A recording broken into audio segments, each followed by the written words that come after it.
Hold on tight, spider monkey. As if you could outrun me! It's more than some crush, Bella. How?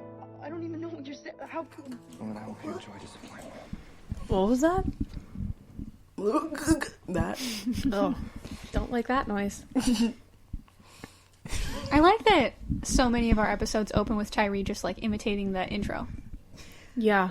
I would venture to say almost all. Really? Yeah. That's great. Yeah.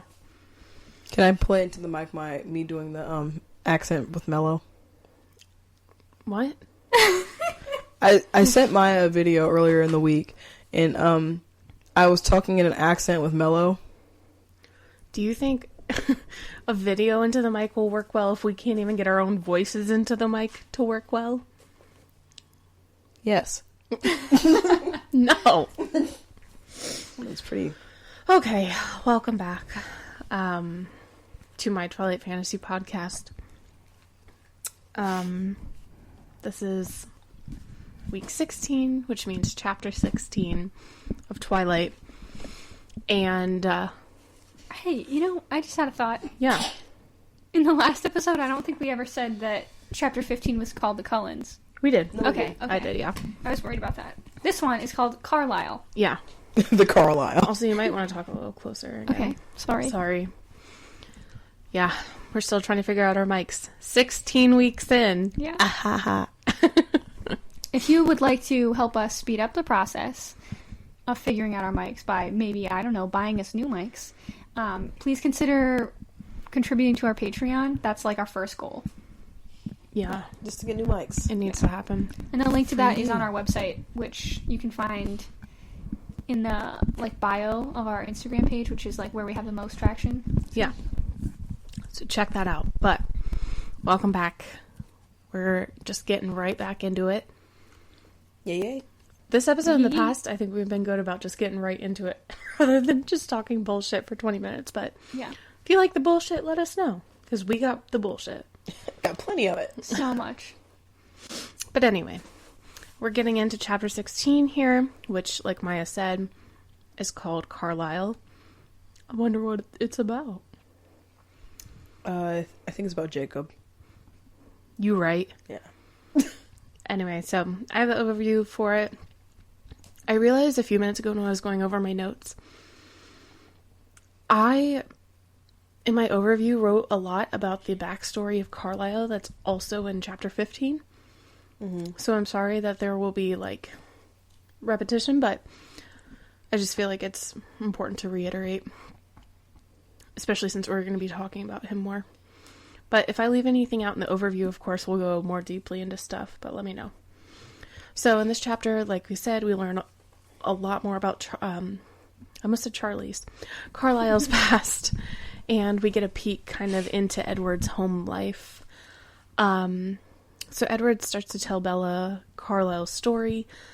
From the chapter before, we learned that he was the only son of an Anglican pastor in London in the 1650s.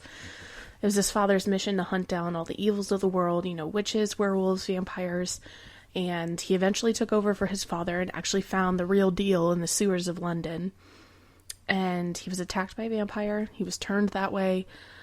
And they go into a little more detail, but to sum it up, he eventually learns how to he learns how to control his thirst. And after he figured that out, he really used his time to teach himself things, learn how to make the world better, how to help others, how to better himself. He also traveled a ton. He spent time in many parts of the world. And this is actually where we first hear the names Aro, Marcus, and Caius. But there's still no talk, really, of the Volturi yet. Mm-hmm. They're just kind of mentioned. Then, to stem off that, Edward talks about how Carlisle changed him, why he changed him, which essentially he was lonely. And Edward was already dying, so he thought that kind of added up. But he followed Carlisle for a while, but he explained to Bella that there was a stage where he kind of had his own rebellious fit, and he did hunt humans. Granted, they were like rapists and murderers, but he finally, came to terms with the fact that he just didn't want to be that kind of person. So he went back to the Cullens and has been there ever since.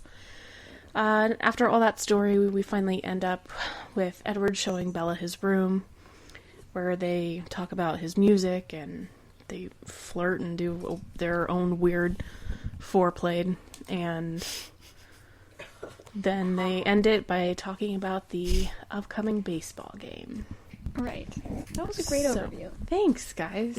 Every time I hear the baseball scene, I think of like the background. Massive black hole. That's so cringy. I always think of Jasper flipping the bat. And it's like, who are you just showing off for? And then Bella's be back. You're out. You're out. But wait, we never figured it out, because Rosalie's obviously pissed, even though she is out, and she like snubs Bella, kinda. What does Carlisle say to her? Doesn't she say something like "nice kitty" or something to Rosalie? Ooh. That sounds disgusting. If you can think of that off the top of your head right now, I'm about to pee. please comment it or email us at mytwilightfantasypodcast@gmail.com. Yeah, I want to say he says "nice kitty," but yeah, let us know. Yeah. Terry might look it up, but Don't say it.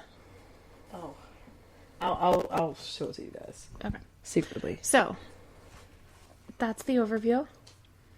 yeah. I thought a lot of this chapter was mainly dialogue, just the storytelling. So there wasn't too much, I think, to go deeply in on, but we always find something. So do you want to go ahead and start off, Maya? Yeah, I kind of felt like this was like definitely very much a continuation of the last chapter. Yeah. And I know it's called Carlisle, but I'm very excited to have more background always. I love that. I wish that every character had their own chapter. Yeah. You know? I had a question. Wow, he's so smart. How did he find that? I'm talking about my cat right now. I hid this toy from him so that he would maybe be more quiet while we're recording, but he found it on his own. He's a good boy. Yeah. He's so cute. He's like, run me my toy. He's very cute. But on 335, which is the second page of the chapter for me, Edward says the wagoner, and I have no idea what that means. The context is that Bella, she's still visiting the Cullen household, and Edward is giving her a tour kind of still, and part of that is going to Carlisle's office, and Edward is asking him to give a little bit more like context about his history, and he asks him to tell a story, and Edward says the wagoner, and that kind of doesn't like fit with the rest of the story. Am I crazy? Mm-mm. Is that just the name of the painting? Maybe. Okay. Maybe it is the name of the Sorry, painting, I was and trying to just missed read that. through and like try to give it some context, but that's the only thing I can think of. It's a warning, Cash is coming for you. My toes. I don't know, but He's coming for your toes. Yeah, that would be my best guess. Okay, well, hello. that was just my first note that I made in the chapter because I was like, LOL, what? Oh, what? I'd like to, for my notes, start on a very positive note. Okay. You asked me last episode who my favorite character is, and I still don't know. But I think Carlisle is becoming one of my favorite characters in the series. Mm-hmm. And I think based off what really got me like thinking about that is on page 336. Because at this point they're in the study, or in Carlisle's study or office or whatever, and he's headed out because he has to go work at the hospital. But they're also talking about him being a vampire. And Bella just says, it was a strange combination to absorb, the everyday concerns of the town doctor stuck in the middle of a discussion of his early days in 17th century London. And it is strange, but I think it's even more strange that, like, an individual who is prone to just be evil and indulge in these kind of evil acts has, for so long, sought out goodness and Yes. continues to be good. And is unwavering in that. Mm-hmm. And holds the same expectation for his entire family. I think that's really interesting that you bring that up, because I said in the last chapter that I think that Carlisle is kind of the embodiment of good Yeah. for this chapter, and I also said that I want it to be like his kind of superpower, his like special vampire power, to have this like restraint and like goodness. And the reason I like go back and forth in my mind on whether I think that that's actually the case or if it's just like his personality, but one of the reasons I think it might be his like special power is because it kind of, he feels that way for almost no reason. Like, he just was a good person in his life. Yeah. His human life, and then it continues like unwaveringly for hundreds and hundreds of years. That's why I think I brought up the cross and as maybe being a symbol, and why he chooses to hang that, even though it kind of is this like, why would you choose to hang this in your home? But I think that's just like his symbol for, he knows who he wants to be and he's not going to compromise that, even though he's been basically sentenced to this kind of life. And and even though it belonged to his father, who was not a nice man, or a particularly intelligent man, or a man who drove to do anything good, he just was kind of scapegoating.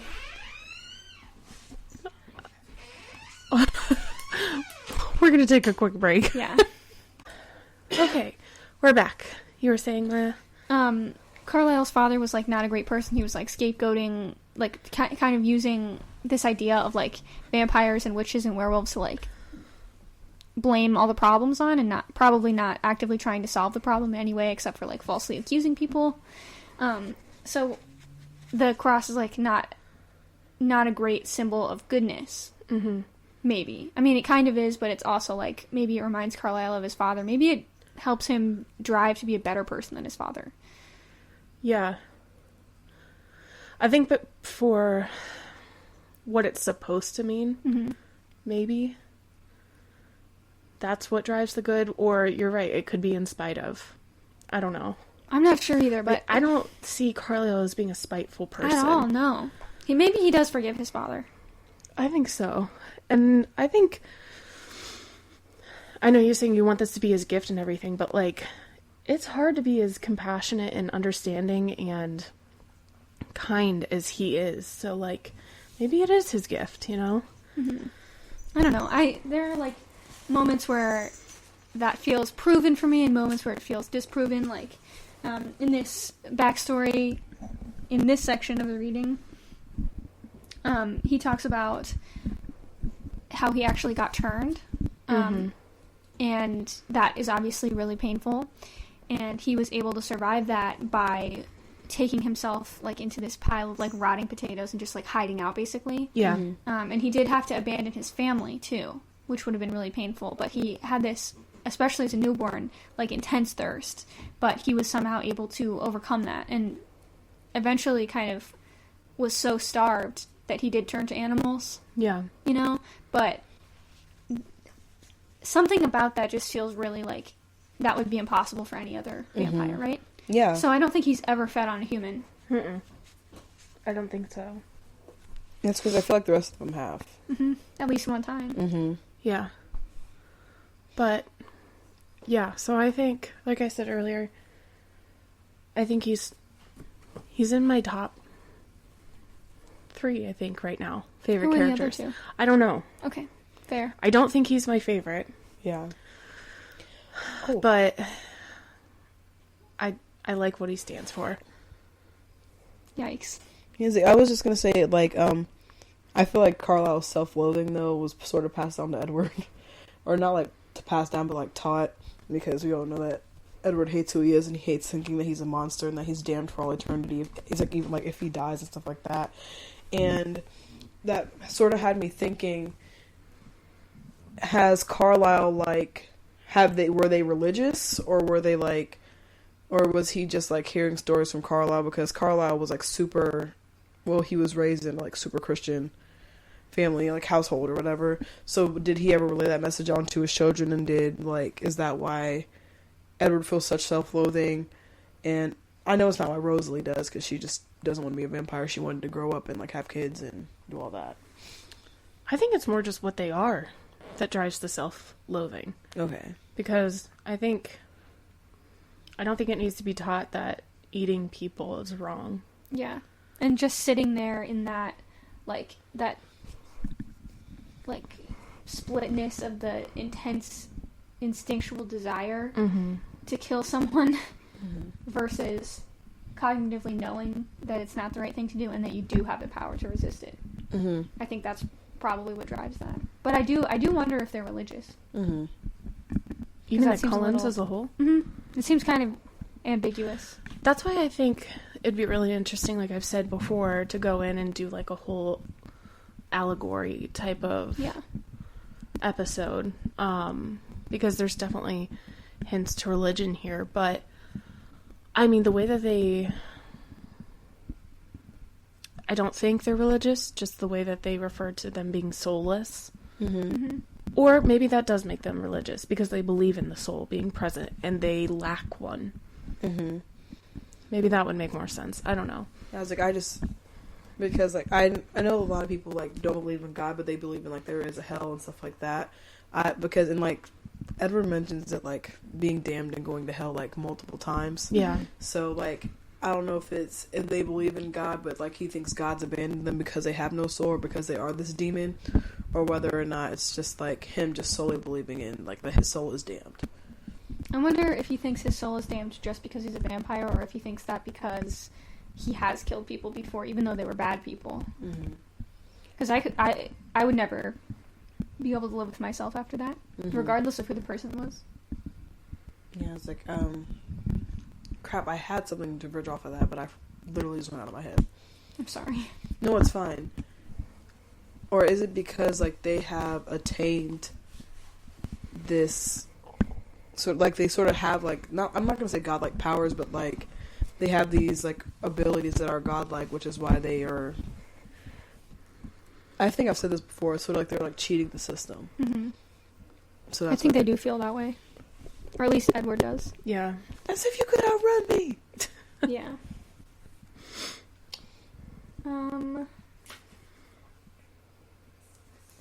We also have, I think, a little bit more of, like, Edward's pushiness. Oh, yeah. So, after Carlisle leaves, he has to, like, go to the hospital, and then Bella and Edward are still standing there talking, and Edward tries to finish the story, and then Bella keeps interrupting him and, like, asking questions, and she's like, oh, I'm sorry, I won't do it again, and then she immediately does it again, and he says, no, you promised. He laughed, putting his cold finger lightly to my lips. Do you want to hear the story or not? And then she says, you can't spring something like that on me and then expect me not to say anything. I mumbled against his finger.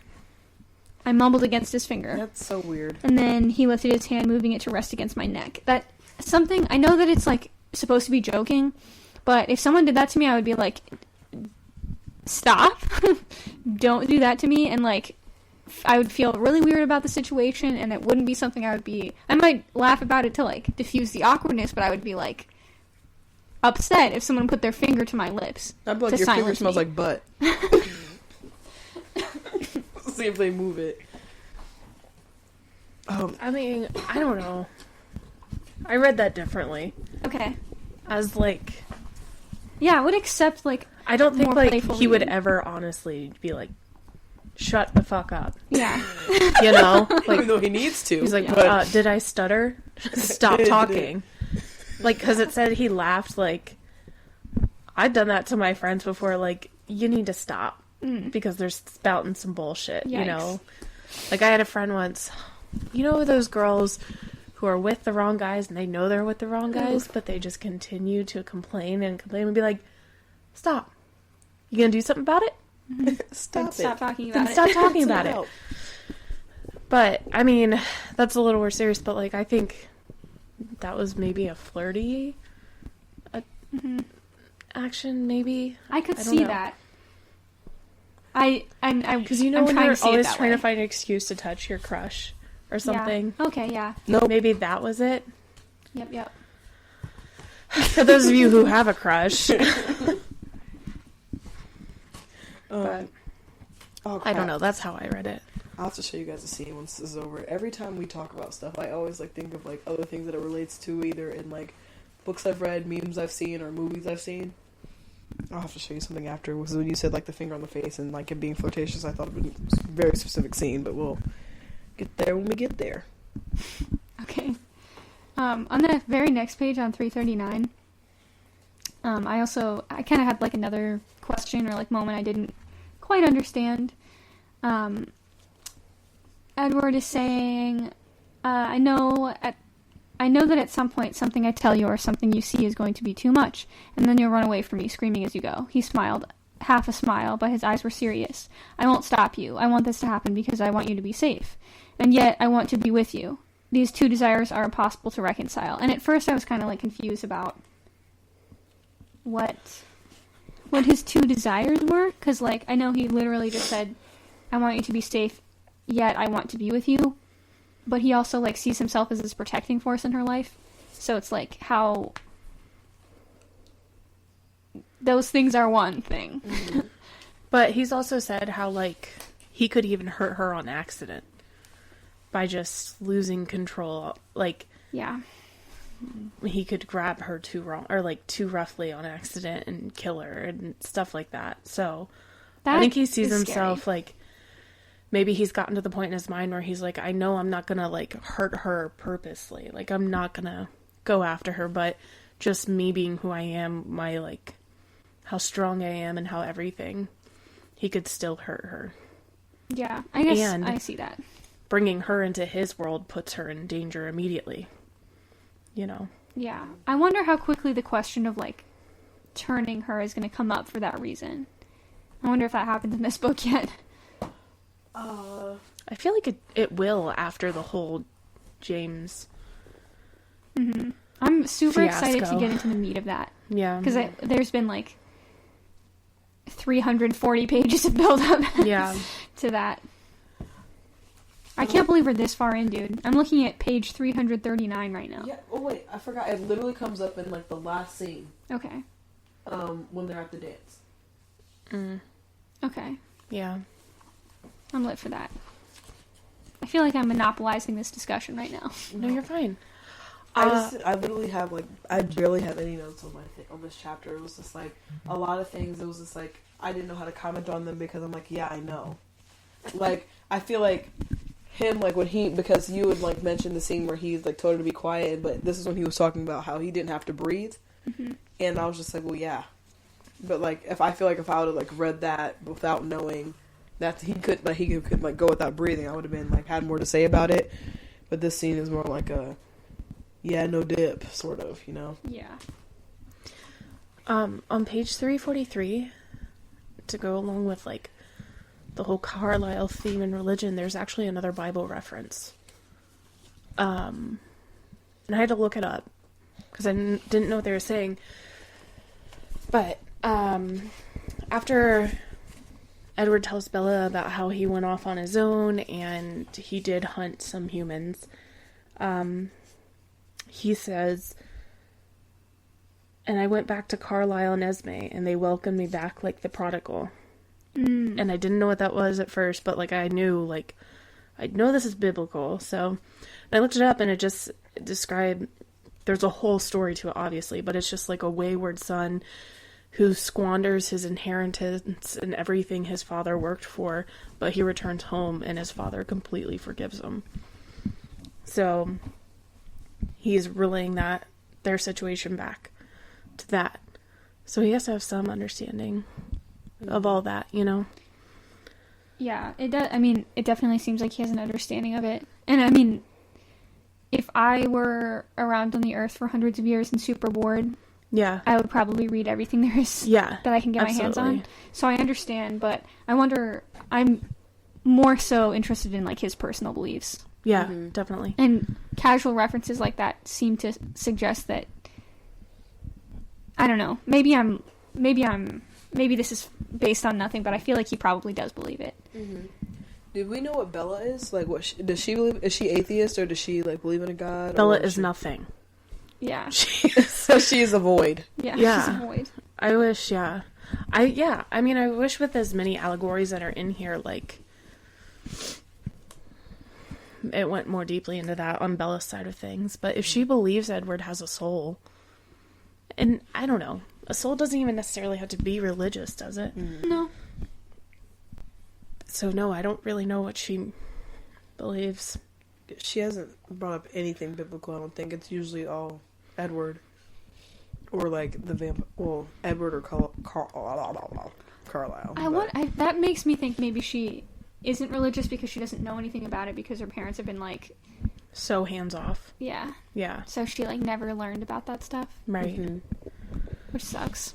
I mean, like, no shade to anyone who believes or doesn't believe anything, but I feel like it's important to know this stuff. Yeah. Right. Yeah. So that was the only other like thing going off their story I really had. Or like the whole Carlisle story and the background that Edward gives. Earlier on that page? Sorry, go ahead. I was gonna say, after he explained why Carlisle changed him, and then he said something along the lines of, "And now we're back full circle," like him finding his mate and stuff. I'm like, so does that? Well, his mate finding Bella. Yeah. So I didn't know if that was foreshadowing or if it was just like him being like, yeah, it's like me looking for my other half in this like in the world, and then finding you, and then if it's gonna be like full circle, does that mean you're not gonna change her? And then that was something that I also found like weird and interesting, even because he's so opposed to like her being a vampire and living with him forever. Yeah, I think he might say that just because it's like, it seems like he's so infatuated with her that he's not even making sense. Yeah. You know, and all of his actions are like so extreme, and I feel like maybe he is like, he's touching her pretty much constantly in this chapter, and I think that's because like for the first time he's giving himself permission, and his family is kind of giving him permission. Yeah, definitely. And so he's like just going a little bit overboard with it, and is like, this is the person for me, like head first diving into this, you know. I like that too. I mean, yeah, it's a human thing Yeah. to do, Yeah. so I like it. I'm happy for him, but I don't remember the reasons why they break up in New Moon, and I'm not excited for that. It's because Jasper attacks Bella on accident. Yeah, he's like, this is too dangerous. I'm about to up and out, move to Italy. That's frustrating. And that's like all a part of what you were just saying, like, why does he feel she's in danger? He's not even the only danger to her. It's like everyone in his world is dangerous to her. So, because she like accidentally cuts her finger and Jasper jumps. Yeah. And he doesn't like want to, but he does. And to note off of that, he's saying, because he also says that Jacob is like a better, I don't want to get too ahead, but like later he says like Jacob is like he can give her a better chance at a normal life when New Moon or whatever.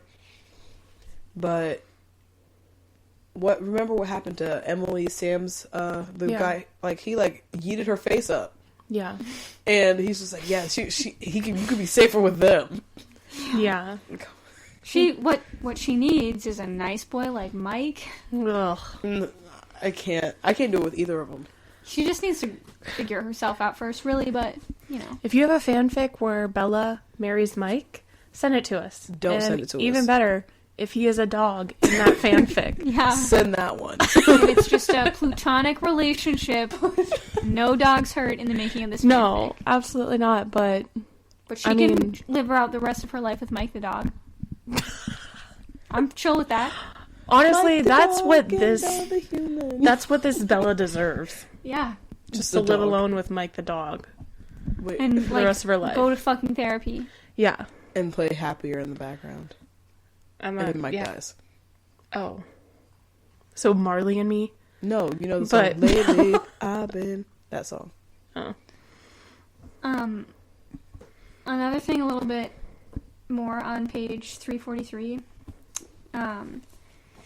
That we kind of touched on it already, but everything that Edward says about how he, like, took some time apart from the Cullen family and, like, killed people, even though they were bad people. Isn't that kind of kept a secret for, like, a really long time in the movies? Yeah, that's not revealed until, like, the night before their wedding. Yeah. And she just accepts that, taking it in stride, doesn't hesitate for 1 second to be like, Mans has murdered people before. She's like, yeah, whatever, I don't give a fuck, please marry me still. Mm-hmm. That's interesting. Yeah, and I wonder why Stephanie and the director, like, waited until Breaking Dawn to bring it up. Yeah, and at that point, like, just don't. Right. Well, that's why I was thinking, like, did he at one point in Twilight the movie just say a small thing, like, yeah, I rebelled against Carlisle, and then moved past it, and then he addresses it because he's still scared that Bella, like, or he still sees himself as this monster or whatever, and they decided to put it in there. But I can't remember if he actually did that or not. When was the last time you watched the movies? Which one? The first one. 2 days ago. Okay. The next time you watch it, I'll look out for it. please do, yeah. Yeah, I think he only talks about Carlisle and then he, like, eats out. I don't even think, does he really even talk about Carlisle? I don't think none of that really happens until they start getting into, like, the later stuff. Yeah. Well, yeah, this whole conversation about Carlisle happens in New Moon the movie. Yeah. We don't learn any backstories, really, in Gotcha. Twilight the movie. That's interesting. Yeah. They actually kind of spread all of the backstories out. So, like, Jasper and Rosalie's is in Eclipse. Esme's is in Twilight. Carlisle's is New Moon. Edward's is Breaking Dawn Part 1. Yikes. But, yeah. Speaking of backstories, on 340 we get, like, this is, like, heavy in the part where they're still talking about Carlisle, but it discusses how Carlisle, like, the people who turned him were considered, like, he calls them wraiths of the London sewers, and I looked up the word wraith, and it means a visible spirit or an apparition of a living person supposed to, who's, like, dead, who's supposed to be dead. And then later it talks about how he, like, goes to Europe and meets these, the Volturi, before the Volturi, and I just thought that was interesting how, like, it's like vampire world building, so in that, like, vampire community, kind of, there are, like, different levels. There's a hierarchy. Yeah, there's a hierarchy, and the quote-unquote wraiths of the London sewers might not even know that the Volturi exists. Yeah. And I thought that was really interesting, and I think I've said this before, but some more information or, like, perspective from different aspects of the vampire world would be interesting, and, like, just building a better understanding of that. I wish that there was time for that. Yeah, I wish they would have went more into detail, like, because, you know, there's, like, the Volturi, he says that they've been alive for, like, a millennia. I want to know, like, how they came to be. Like, who changed them? Did anyone change them? Did they come across something one day? But, like, of course, you know, we don't get that. It's just... It makes me think of, like, all these missing pieces of information about vampire lore in Twilight make me think of the Vampire Diaries, and I know that, to bring it back to witches, which we were talking about in the last episode, in the Vampire Diaries, like, a witch she made her children vampires, and they were considered, like, the original vampires. And, like, every other vampire was turned by them, like, through kind of a lineage. And That's strange. We, like, never even get to think about that in Twilight. You know? That's, like, not even... Since we don't even get into that stuff, I don't know. That just seems like a missed opportunity. Like, I want to know. I want to know what you think about how vampires came to exist. Like, I should have been, like, something like... It could have been, like, a super cool backstory. Well, I feel like this chapter gets into, like, two distinct parts, so... Do we have anything else to say about, like, Carlisle's story and Edward's background before we go to, like, the current time? in Edward's bedroom. The only thing that I have to say left is that you really, for the first time, like, get this sense of family within the Cullen family, of, like, how much Carlisle and Esme are very much parental figures for the other vampires, and that I never really thought about it like that before. It just kind of felt like the whole family dynamic was just, like, to explain themselves to other people. Yeah. But I think it's real. Yeah. I mean, you feel it in this chapter. Definitely. But that's all. Terry?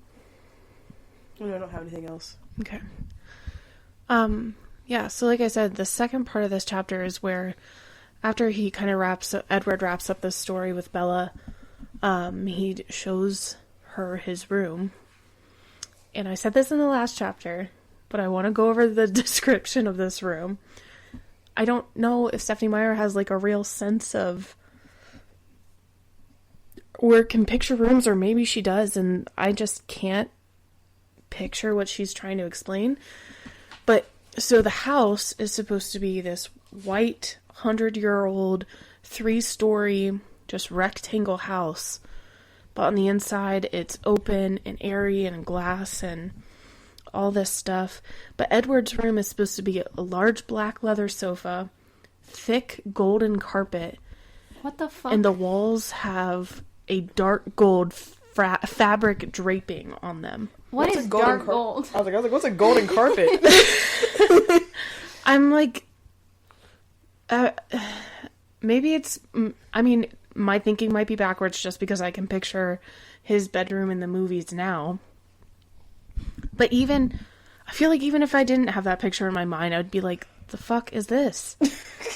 This makes me think of, like, dungeons and moats and coffins, Yeah, like they joke about. Why does everything have to be Like, golden for them? Yeah, heavy draping on the walls and thick carpet and gold, like... I can't picture a gold carpet. Yeah, I mean, it's not pleasant. Did you mean light brown? Right, like tan? Beige, baby? Yeah. Yeah, it doesn't paint a pleasant picture in my mind. No, it kind of reminds me of, like, what I wrote here is, it reminds me of, like, kind of a scummy, grimy, pretentious high school or college boy who was, like, given an electric guitar and, like, thinks that they're the absolute shit for it and, like, rearranges their whole life around this electric guitar. Like, he has his whole music collection on display. The drapery is supposedly to improve the acoustics of the room. Yeah, yeah. I think you can hear it just fine, my guy. Yeah. And so can everyone else. Right. But, I don't know, that just, like, highlights a different aspect of Edward's personality that I hadn't really thought about before, because he's obviously knowledgeable about music and the piano stuff, but, I didn't know it was that deep. Yeah, that just bothered me a bit. Because I really do like to go through and picture everything as I'm reading it. And so, like, when I'm thinking of the room they're in, I'm just like, I would feel like, when I hear a thick carpet and gold walls, like, Gold. I think, like, 70s and 80s, like, just old and out of style and, Like the Great Gatsby, sort of. No, because that would be, like, a pleasant gold. I'm thinking of, like, a mustard yellow gold. Like, that's what's in my head. Yeah. But then with a large black leather sofa. Like, what is this? Large. The casting couch? Yeah, gold. Yeah. Stop! I don't like this either. I just... Gold walls, gold. I like gold what they did carpet, with his black room in the drapes. movie. Yeah. Yeah. Well, I think I like the whole setting of their house a lot better in the movie. Yeah, for It makes sure. a lot more sense to me. It makes a ton more sense. Yeah, We don't say that very often, but... Yeah, I mean, I don't know why it bothers me so much, the, like, setting, but it just doesn't seem super thought out to me. I don't know. But maybe she did have a whole clear vision. Oh my gosh. He's so cute. Cashew's tired. He's curling up in a ball and going to sleep on the carpet. He's so cute. I just looked over at the next page. Mm-hmm. And I'm... You know, in the movie, we get quickly to the scene where Edward he kind of, like, forces Bella to get on his back and, like, jumps around the trees outside his bedroom window. We refer to that as something specifically, Maya. What is it? I'm not going to say it. Hold on tight, Spider Monkey. Thank you, Tyree. And on page 345, we do not... That would be the place where the Hold On Tight Spider Monkey would go. However, we don't get that. That is so disgusting. But he does... I wrote it down if you want me to read it. Yeah, please do. Okay. So, they do... It's the whole lead up is the same. So, she said, I hate to burst your bubble, but you're really not as scary as you think you are. I don't find you scary at all, actually. And he says, you really shouldn't have said that. And then it says, he growled a low sound in the back of his throat. His lips curled back over his perfect teeth. His body shifted suddenly, half crouched, and tensed like a lion about to pounce. And then basically he knocks her across the room, right? He basically grabs her, and they fly into the couch. I don't fuck with that vision at all. And I'm thinking WWE Slam. Watch out, watch out, watch out. I wrote, my note for this is in all caps, and it says growled BWTF. Wait, what's BWTF? Bitch, what the fuck?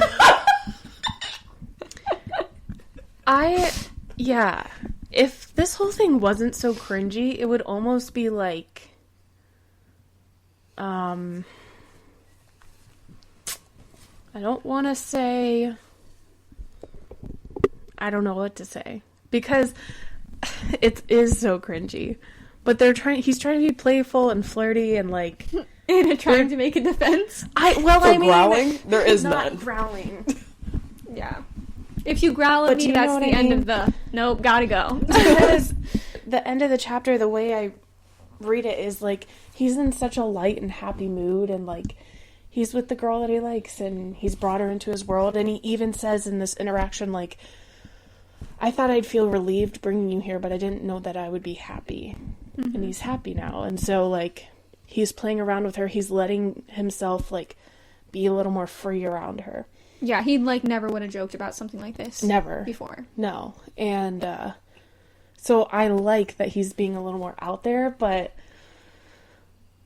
the fact that it says, he crouched and he was growling, not into that. Not into that. They also, this comparison to a lion is interesting because I forgot to mention this. I think it's in the last chapter when Jasper is meeting Bella for the first time. He's also compared to a lion. Right. And that kind of I think the word is foil. It creates this foil between Jasper and Edward, or kind of setting that up for later, when maybe in the scene where Jasper isn't able to control himself where Edward is. They look really similar. I know they were, some of the same actors were considered for those roles in the movies. But Edward is the one who can control himself, and Jasper is the one who really struggles with that. Mm-hmm. And I just thought that was interesting that both of them are compared to a lion, because that's such a specifically Edward thing to be compared to. Yeah. Yeah, I didn't know how I felt about that. About her comparing that to Jasper, but I did stop for a second and was okay. Mm-hmm. Yeah, it just allows you to compare the two characters for a second. Yeah. I kind of don't get what Jasper and Alice have in common, but go off. She just knew he was coming, so she waited. It was bitch, I'm your wife now. Yeah, basically. She's hey, you were looking for me, you didn't know. But you were. Here I am. We're together now. Interesting. But also, it's mentioned that Rosalie and Emmett sometimes live apart as a married couple, but not these two. I don't know. Alice seems too social for that. Mm-hmm. Maybe. I don't know. I don't know if they get into that anymore. Yeah. I'm just curious, way beyond what the text is going to offer me, I think. Yeah, definitely. I don't want to say never, but I don't feel this invested in what I'm reading very often. I know we're reading it really slowly and we're thinking very hard about it, but I'm very hungry for more of this. Mm-hmm. For everyone's character development, everyone learning about all all the different characters, but we're not going to get that. It's going to be Edward, Bella, and Jacob. So, yeah, they have that whole weird interaction, and then Alice hears it, so she and Jasper come in and they make their other weird vampire joke. And I kind of appreciated that because... Yeah, because they're being more open about it. It's not like we're not going to not talk about us being vampires. Right, and I don't know, I mean, there was a moment, I think it's here, where Bella was like, not sure if they were joking for a second, so she got tense. Like, bitch, relax. She's Obviously the one in they're the last joking. chapter that made a joke about Edward eating her. Yeah. Like, I don't know, She's that's so annoying. The note that I made on that was goofy AF. And when Jasper walks into the room, Bella is like wondering about him, and she says, Jasper, however, paused at the door, his expression a trifle shocked. He stared at Edward's face, and I wondered if he was tasting the atmosphere with his unusual sensitivity. Weird way to say that. Yeah. Do you think that she meant testing? She might. Like, might have just meant misspelled it? Tasting the atmosphere. Because that would, I don't know. Yeah, tasting's a weird way to put that. You okay? He's just pulling at Edward. Maybe that's how he's able to sense emotions. He like drinks tears, looks at tears, see if it was like a happy tear or a sad tear. He's like, oh, this is a happy tear. Ew. Yikes. And then my last note is a very nitpicky thing. Mm-hmm. At the very end of the chapter, after they've introduced the idea that they're going to go play baseball now, Alice is described as bounding up the stairs, I think, or maybe down the stairs. No, it's Alice bounded up and to the door, something like that. And Bella suggests that like even a ballerina would be very jealous of the way that she moved. But like, that is such not a graceful way to say that. Bounding up the stairs, that's something a dog does. Yeah, especially for Alice's character. You're right. I didn't notice that. Because she, like, has compared her to a ballerina and a fairy and, like, the lightest possible things you could think of. And bounding up the stairs. She's just... Yeah. That's like skipping stairs, like running. Yeah. But, like, not gracefully. Mm-hmm. But Right. and that's just my understanding of the word, I think, maybe. But, yeah. He's coming for you. Ow. All right. Well, do you guys have anything else before we wrap up here? I know this is going to be kind of a shorter episode, but it's a shorter chapter, so there you go. All that off of 8 pages. But next... Was that 8 pages? I think so. Yeah, or something like that. I Damn. don't know. But next episode, we're going to be going to the clearing, and we're going to play some baseball. And that's like 10. It's like 14. Mm. But still. The last one was like 30, I think. Yeah. Anything else?